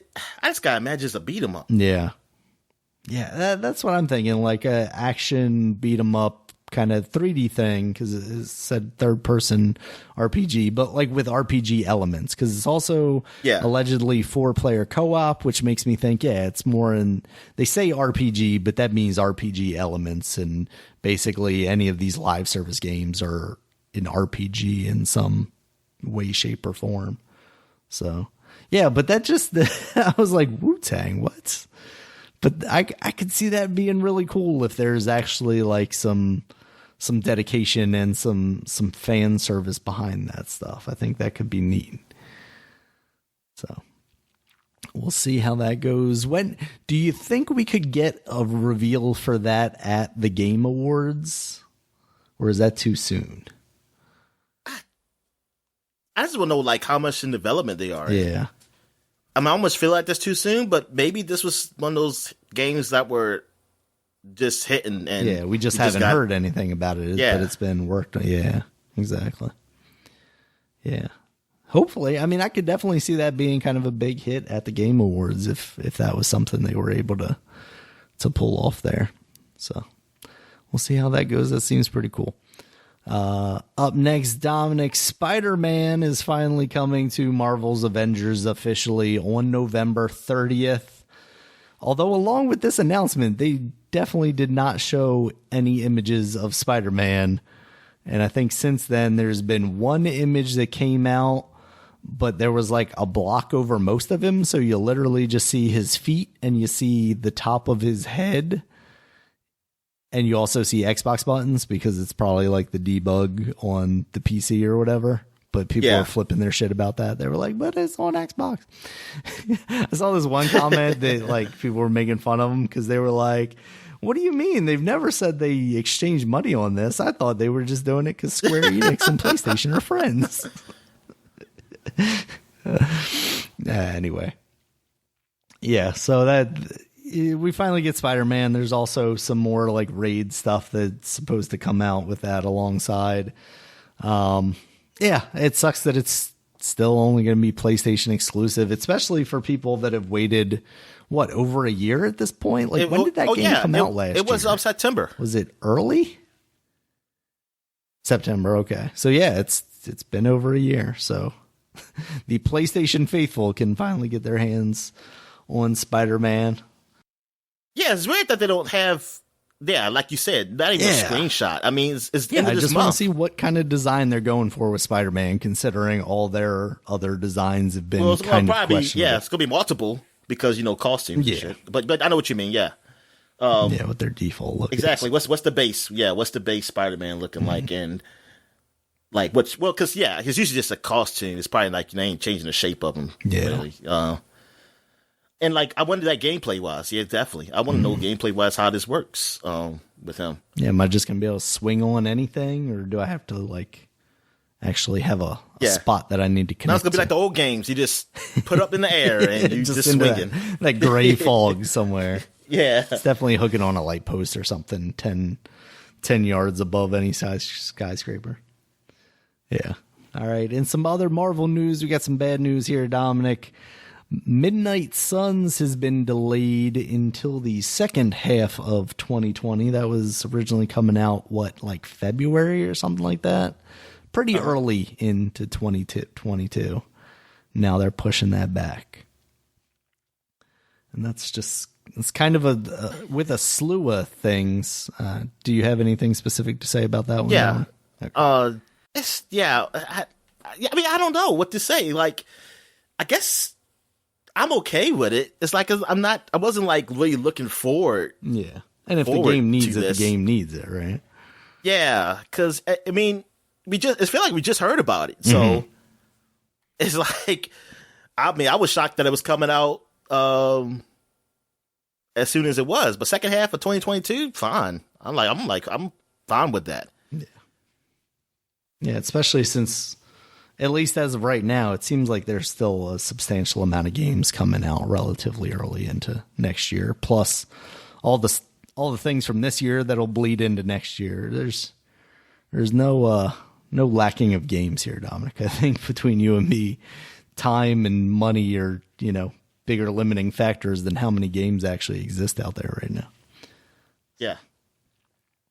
All right, and some other delayed news. We got Diablo 4 and Overwatch 2, according to Activision Blizzard's latest financial call. It sounds like those are possibly not even going to make it out in 2022. Both of those have been delayed significantly, and might be a while before we see them. So, not the biggest problem that Activision Blizzard has going on right now, but still not great for people who are looking forward to those games. And Overwatch 2, it feels like, has been in development forever now. Yeah, it really does. For a game that's especially not seemingly that big an update over the original game, since you were going to be able to cross-play. That's what I was about to say. Now I'm thinking if it doesn't look like a huge update, I think it's going to be a lot for the single player part of it. Story, at least the story part of it. But yeah, for it to take that long, I really want to be impressed by it. I want to know if this can impress me.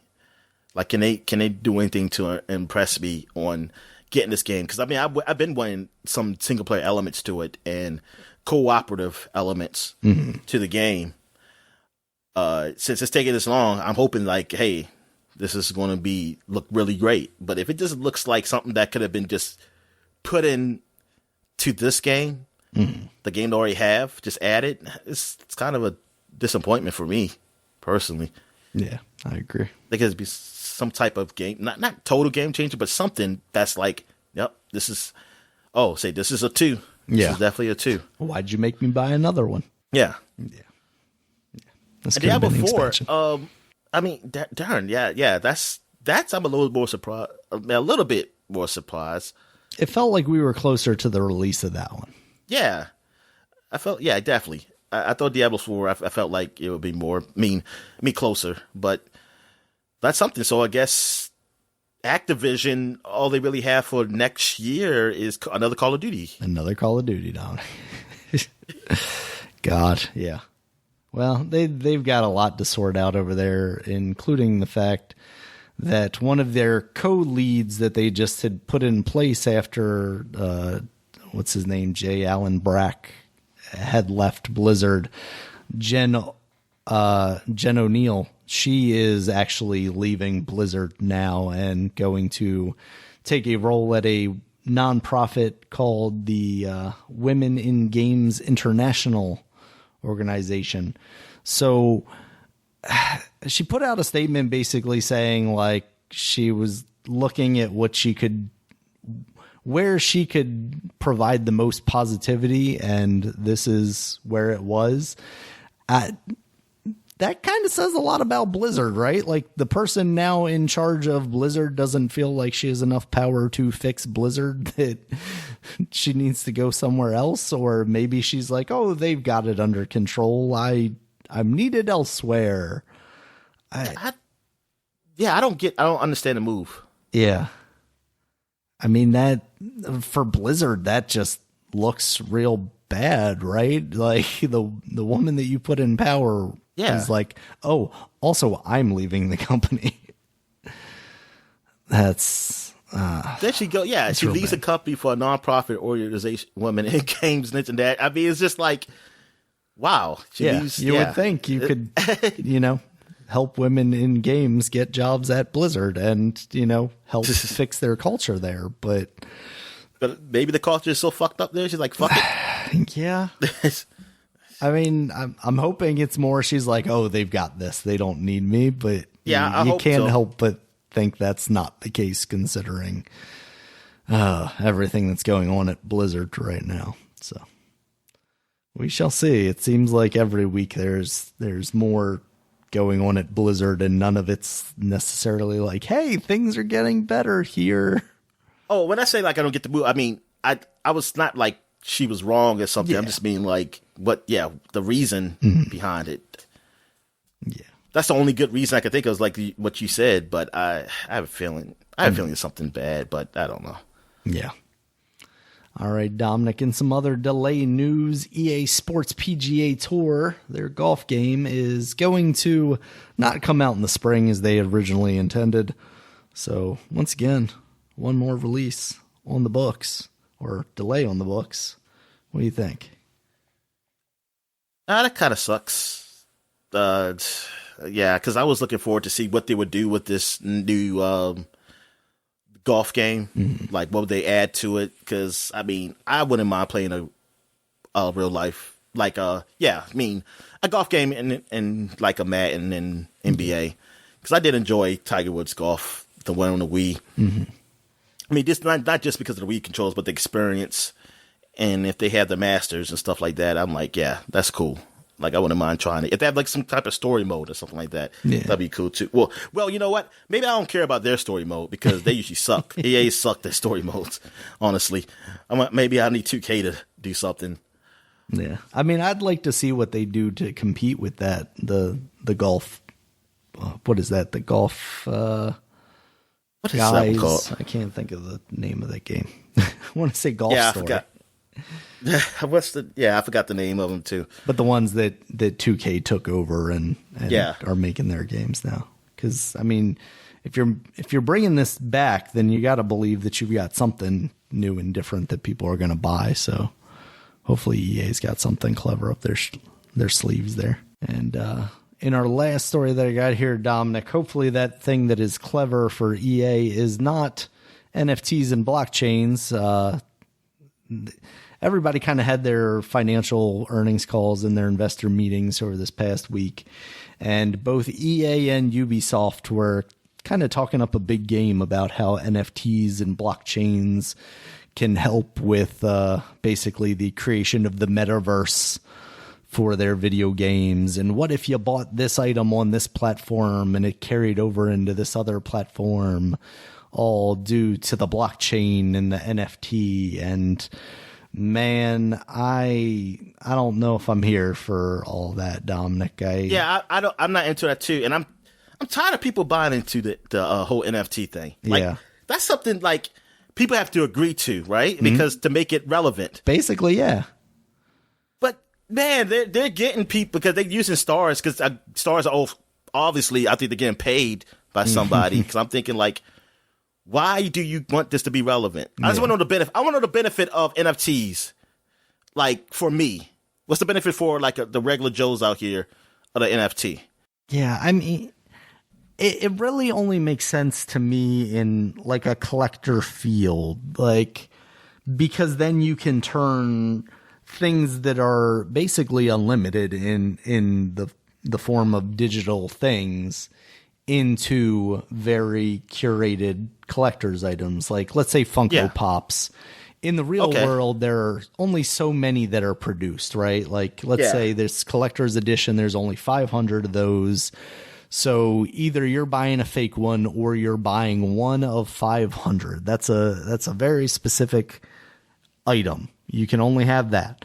Whereas like an image on the computer, I can reproduce that infinitely without loss of anything until you introduce like some tie for that image, or let's say 500 again, 500 of this image are tied to this part of the blockchain, and everybody's computer is verifying that that is one of the 500. But I get it in some sense for some artists, like, here I'm putting my work on the internet.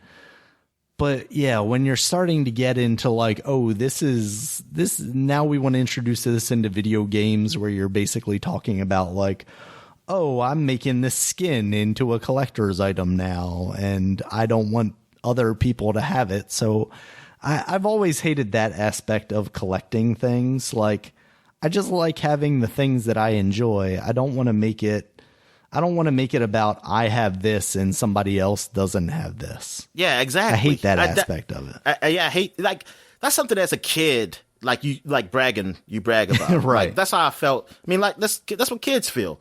I mean, but adults, adults feel that too. But it's like, for me, when I grew up, I grew less of that. Like, I didn't care about having something that somebody had, or if they had something I didn't have. I didn't. I feel a little less. I say, hey, that's good that they got that, or I have this, but I don't feel better, or I don't feel worse, or either way. But yeah, if I can imagine I can imagine more bad things over this shit than good things. Put it like that. Yeah. Of doing this. Yeah, that's why I'm like, that whole shit. Yeah, I don't like it. I don't like that crypto shit. Yeah. Yeah, it's like you said, it's basically you're assigning the worth to it. We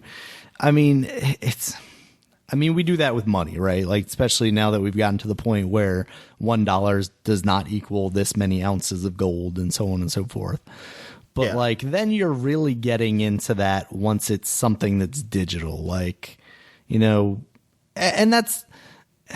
it's weird because like, that's where the blockchain is important to things like currencies, because you're verifying that, okay, let's say I have there are 1 million Bitcoins in the world. The blockchain is utilized to basically verify that is accurate. There are only 1 million Bitcoins, and that's how you're assigning worth to it. That kind of thing, and more being generated because it is a digital currency and you're able to quote unquote mine it or whatever.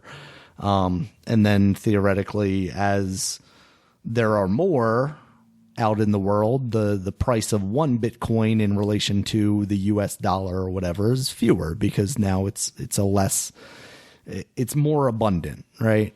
Yeah.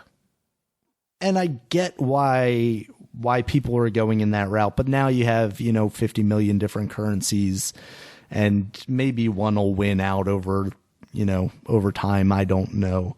It just seems so weird that there are so many that are relevant right now, but at the same time, they're only relevant in that someone is willing to give me actual money for them. Whereas, like, at least with Bitcoin for a while there, it was like, oh, okay, websites are starting to take this as currency. Like, now I can exchange a Bitcoin for goods. I mean, you even saw it as far as Elon Musk saying that Tesla was going to take Bitcoin. Companies were actually willing to take the Bitcoin and exchange it for goods.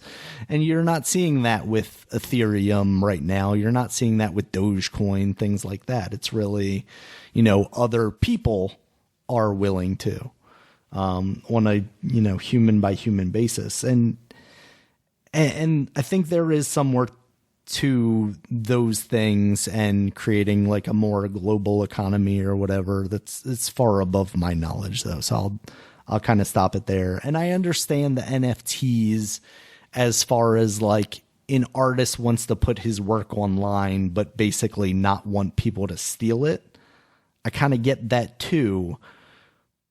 But now it's just become like the new hotness, and you have an image of Chadwick Boseman because I went to the Golden Globes or whatever, or went to the Oscars, and now this GIF is special for some reason, even though I can look at that GIF because someone posted on Twitter, but that's not the official GIF, so that one's not worth anything. But it's I the don't same really care exact thing. about being worth something. Exactly. For me, it's like, it's just a picture. Yeah, I just want to enjoy not like a painting, thing. but yeah.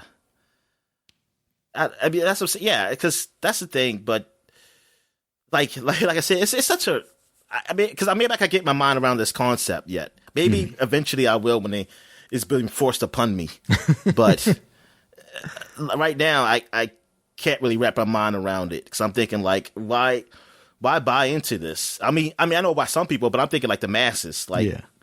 Why would you buy into it? I mean, there was a thing that came out earlier in the week that like Elijah Wood had bought a whole bunch of NFTs of this one artist, and then it came out that he had done like racist caricatures for Penthouse magazine or something. Oh, I just saw that like earlier this week? Yeah, it was just like Wednesday or something. Yeah, and basically he's like, "Oh, I'm selling all these NFTs," but like, what was it that made him go, I want these NFTs to begin with? I mean, is this the new frontier for art collectors, basically?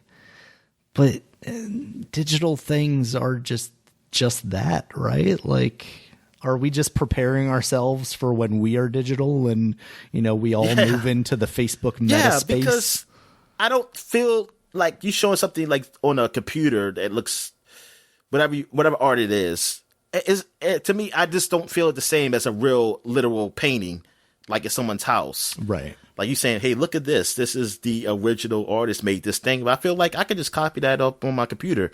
I mean, it may not come from that exact person, but I'm getting that same feeling. Yeah. But I didn't pay no money for it. I mean, I'll take it one step further, Dominic. I have a hard time understanding the appeal of, like, I get the appeal, but personally, I understand the appeal, but personally, I don't get the appeal.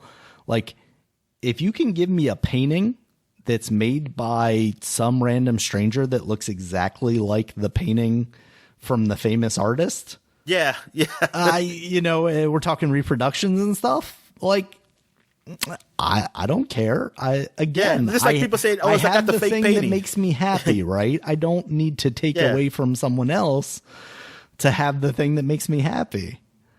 Yeah, yeah, exactly. Like somebody said, this is a fake. This is a fake. Only thing I'm angry about is that I paid the money, right? Like it was original. Yeah. But if I didn't pay, like they gave you like half off or something, then I'm like, okay, sure. That's how I like it. Yeah, it's the same with like purses and wallets and stuff. Like, this is Gucci, and it's like, oh yeah, but mine looks exactly the same as yours, but I paid $10 on Canal Street or whatever, right? Like, yeah, exactly. Like, as long as it's not a lower quality product, then I don't care. I don't know. I guess I'm a weird one, Dominic. I don't really care as much. There's a lot of people like you. Good. But there's a lot of people like them too. Yeah. Yeah. I guess there's like a level of materialism that I just don't care about. Like, I like having things. I'm not gonna sit here and say that. Like, I'm surrounded by shit. Yeah. Like, I like things. I like video games. I like computers, But at the same time, it's like, I'm not gonna be mad if I've got a 3060 and someone else is also able to get a 3060, or exactly. It's just more people for me to talk about that cool thing that I have with. So I don't know. It really only matters if you're wanting to sell it. Like, oh, I want the collector's edition of Metroid because it comes with a cool art book, versus someone who's like, I want the cool collector's edition of Metroid because it might be worth something in 5 years or something like that, I guess. I don't know. I don't know, Dominic. But that's all I feel like adding these things to video games is going to become. It's going to be like, oh, I've got the, Ariana Grande Fortnite skin, and now there are only 500 of us that can have the Ariana Grande Fortnite skin. So I'm going to pay $10,000 to this one guy that has it and is willing to trade it to me. Like, yeah, because they almost kind of do that without you be able to give it to somebody, like limited. Like when people do, like, oh, pre-order this game, you get this thing, and that's the skin or something, and that's the only way you can get it. But you can't give away. I mean, like, the person can't sell that skin. Yeah. Like if they already uploaded, they can't do it. And I wonder if that's do that. Like people's argument for why this would be a good thing, because it would enable you to basically verify that you own a thing and then trade that thing away, basically like selling a Bitcoin or something like that. And I could see how, especially going into like the Xbox One generation, where they were talking about like, oh, you can buy digital games and then maybe trade them in or sell them to somebody else. I could see how this kind of technology could enable that. But also I know what comes along with that what comes along with that ability. Like right now, you don't have the ability to sell that thing, so it can't become a collector's item, and the price on it can't be inflated. You unfortunately just can't get that thing. But I guess it's just kind of like a double-edged sword, right? Like, oh, I could get the Ariana Grande skin now, but in order for me to get it, it's going to cost me $12,000 or something like that, right? Like, yeah, I guess that's just the way markets go. So I don't know. We'll see how these awful video game publishers decide to start implementing this stuff. The first time we're going to see this is in the Wu-Tang game, Dominic, because only one person is going to be able to own the Wu-Tang game. And then we're just going to have to like NFT share it around the internet. So. Oh, like, man, see, having that for like actual whole games, man. Oh my God, that's going to fucking suck. I don't think we'll see that. I don't think we'll see that from a big publisher anytime soon. I could see like some indie game be made like that, basically to be a meme and be like, oh, this was made by me, and you can only one person in the world can own it at a time. But I think it'll be DLC and stuff like that. You know, the horse armor equivalent, basically, we'll see first. The lovely horse armor. Excellent. Yes. So, yeah, that's the news for the week. Dominic, you see anything else you want to talk about? Nah, man, I think I'm good. All right, we'll get into new releases then, Dominic. We got Just Dance 2022 for the Nintendo Switch, PS4, PS5, Xbox One, Xbox Series X, and Google Stadia, adding to their expansive library. So Just Dance, man. Yeah. Still going strong, Dominic. They got 2,022 of them. Yeah. Did we already talk about Just Dance in the flashback segment? Well, we must have, because it's definitely over 10 years old at this point, right? Oh, yeah, we talked about it in the flashback. We haven't gotten to it in 20 years yet, though, right? No, hasn't got to 20 years yet. Okay, thank God. All right, we also have Mr. Driller Drill Land. That's out on the PS4. Mr. Driller? I What's didn't hear about this. I didn't hear about this, Mr. Driller. Yeah, there's a new Mr. Driller out there. So, you get to drilling. What's it on? Everything? PS4, PS5, Xbox One, and Xbox Series X. Is Mr. Drillo Dreamland? Or Drillland, yeah. So is this there was a Drillland that came out on that's the one that came out on the Nintendo Switch previously. Sorry. Oh, okay. Yeah. So that's out. That's out now. Oh, Driller. Okay. Well, there was a Drillland on GameCube. Oh, is this the I think it might be the one that was basically an update of that one.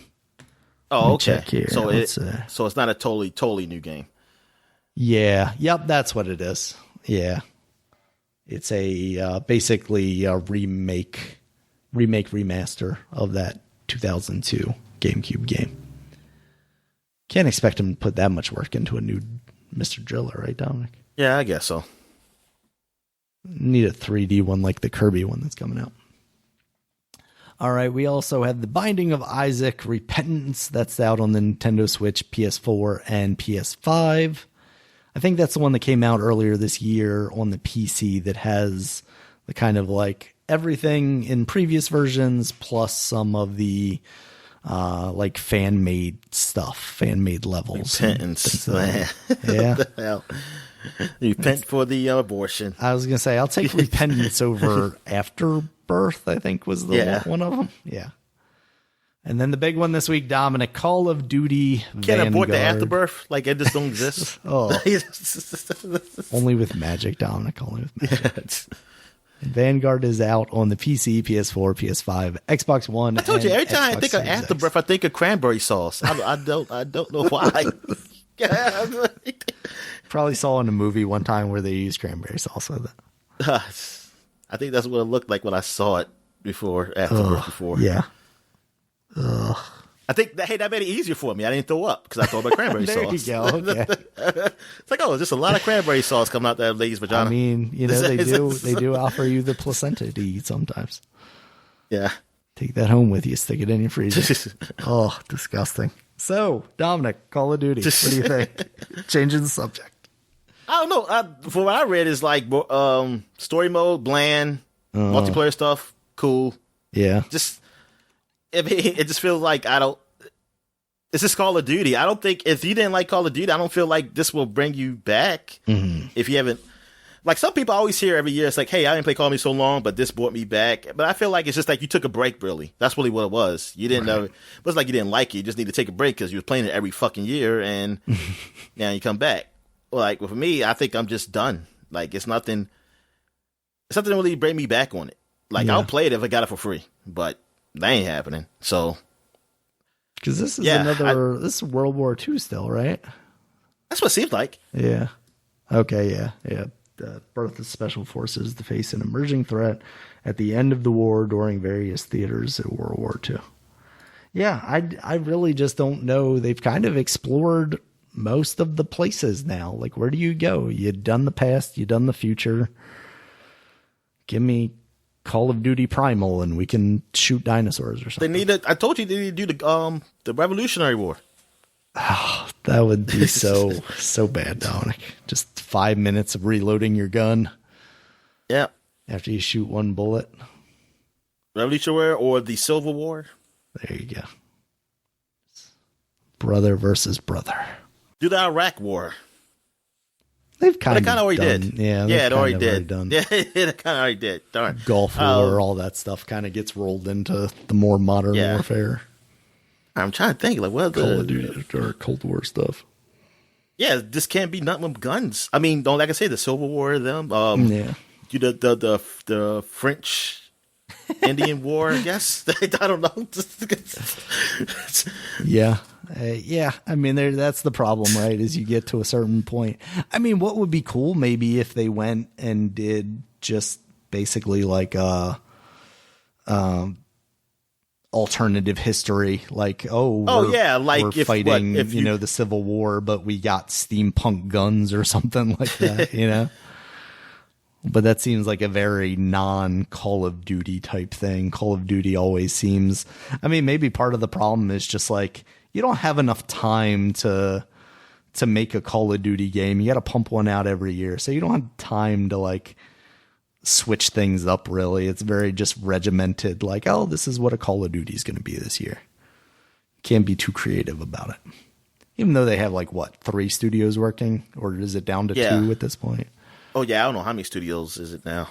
Yeah, because this was a Sledgehammer Games one. Like, Sledgehammer Games was supposed to come in and kind of save the day, weren't they? Weren't they like the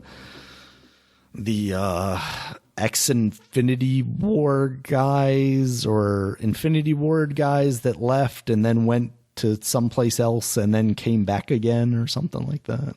I forget, man. This is all just roll up. Yeah. Wiki says the pair formerly worked on Visceral Games, the creators of Dead Space. So I guess thought they had something to do with Call of Duty too. But anyway, yeah. So we got Call of Duty. Dominic, doesn't seem like it's bringing the series back for anybody. So, but it's got zombies, I think, right?